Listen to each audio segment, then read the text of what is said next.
Liamakele School Public Health Dean wetendekere Professor Roda Wanyenze ategeza ngo omwizi wadde omukozera akoleka naye.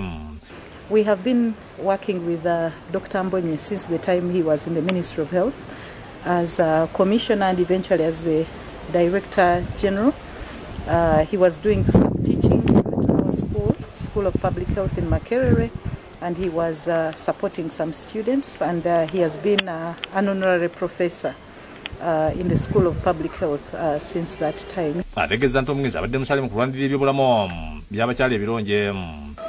He's done a lot of research. He had a passion for improving the health of women, and that has been largely his line of research. Professor Dr. Ambonye will be dearly missed by the public health professionals. He has been a leader. He has served in this country in various capacities. He has also served.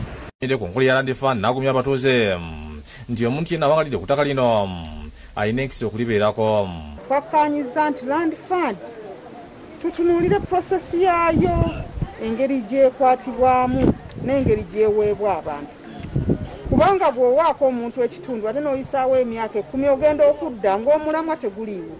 Ekirala Nakasongola bw'amaze okubeera nga Parliament emu-approve nti agenda kufuuka ekibuga ekinene kiyite industrial city, buli omu n'ayagala okugula Nakasongola. Buli muntu alina ssente yenna ayagala kugula Nakasongola. Ebyo nga biyitibwa wakusatira embala mu disitulikiti y'Emukono munnansi wa China Li Shiyong yajjanga musigansimbi kati akwese emmondo yajja naye okubaganya abatuuze ku ttaka.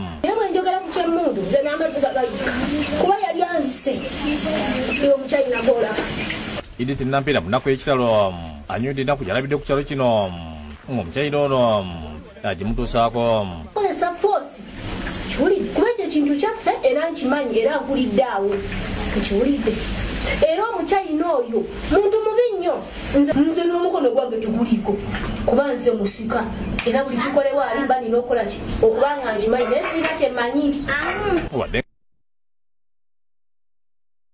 Omukyalo ne yeekubidde endulu ku poliisi y'Emukono DPC w'Emukono kifudde isibe ensonga zino yatulako ntuule ekyamumaliza okwamuka ettaka eryo okutaasa obulamu. Naawe bazzukulu bange basserubiri bonna batiise ng'akozesa oyo DPC ow'Emukono okiwulidde bajja n'emmundu tugenda twalawo ekibiki bwe muba temwagala twalirawo ku bwereere kyampaliriza okuva ku kalombalala. Omukyalo Nsiiki Mulugunya ng'olunda omutuuze omulala adduukidde ku CPS wano mu Kampala Oluvannyuma Poliisi y'Emukono okumufutyanka n'awawaabira DPC kifudde okubeera emabega w'omukyayina n'atuuka okwonoona ebintu bye ng'akwesa emmondo. Nga balina musigansimbi omu nga munnansi wa China gwe balumiriza okuba nti abagobaganya ku ttaka bwe bajja okumwemulugunyaako ate nti n'abagirayo emmundu ekika kya basitoola n'emmundu endala.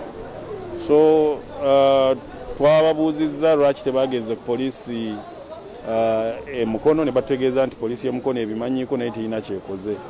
So okunoonyereza ku nsonga ezo okugenda Kabanda Fred ne Dennis Chiyo bakusakidde guli eno Lwawukede TV.